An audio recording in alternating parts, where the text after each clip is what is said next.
A happy Thursday, everyone. Actually, a little bit of a quieter day on the site with rain scheduled for much of the day. That said, working as long as we can today. A lot of earthwork still happening over here. This is going to be where part of the parking lot is going to be. The other part of the parking lot, all down there. Want to give a different view today from the side here. You can see the lower level, that's the education wing, the upper level, and then the upper level where the sanctuary and social hall are with the higher ceiling there.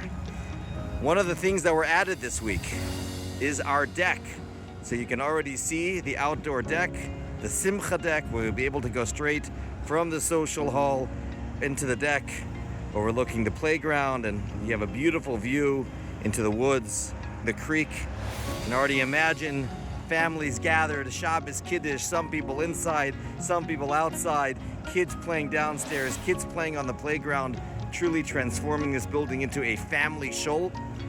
Next week and the week afterwards, we're going to be pouring the floor, please God. So the concrete on the second level, the main level, is going to be poured towards the end of next week. It's going to be a cold week, so they have to wait till the temperature gets better. Followed by the floor on the lower level. Already finishing a lot of the welding on the roof right now.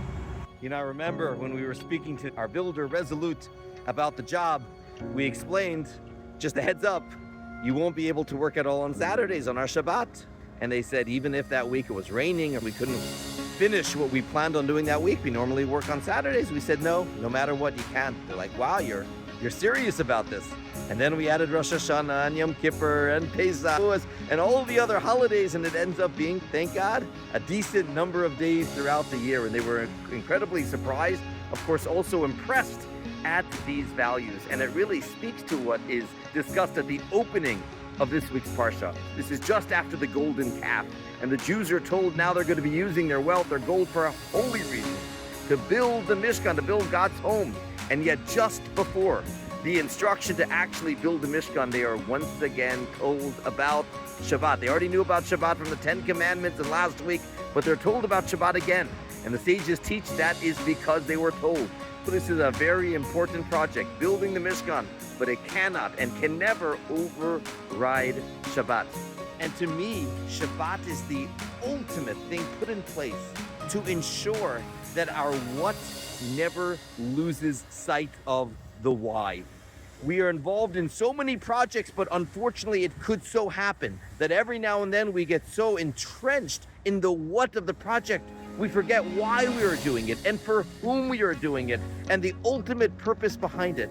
Shabbat ensures that once a week, everything stops and we focus once again on who we are. We identify with our neshama. We identify with our creator. We identify with our family. We connect to our mission. And then we can revisit the what the rest of the week.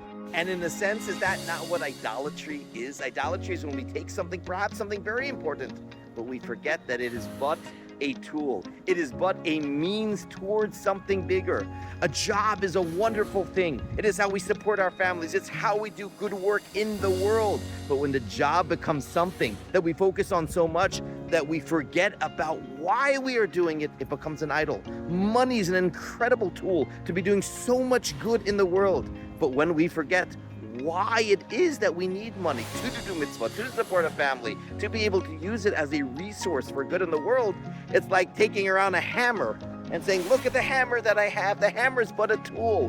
Money is but a tool. And again, once a week, we have that strong reminder in our life that everything around us is but a tool towards our bigger mission in serving God and making this world a better place. And indeed, even something as powerful as building a home for Hashem in our neighborhood. It too is but a tool in the why behind it. Every week on Shabbat, we stop and we focus and we reorient ourselves, centering ourselves into why we are here in this world and what is the purpose behind all that we do the rest of the week. Have a wonderful Shabbat.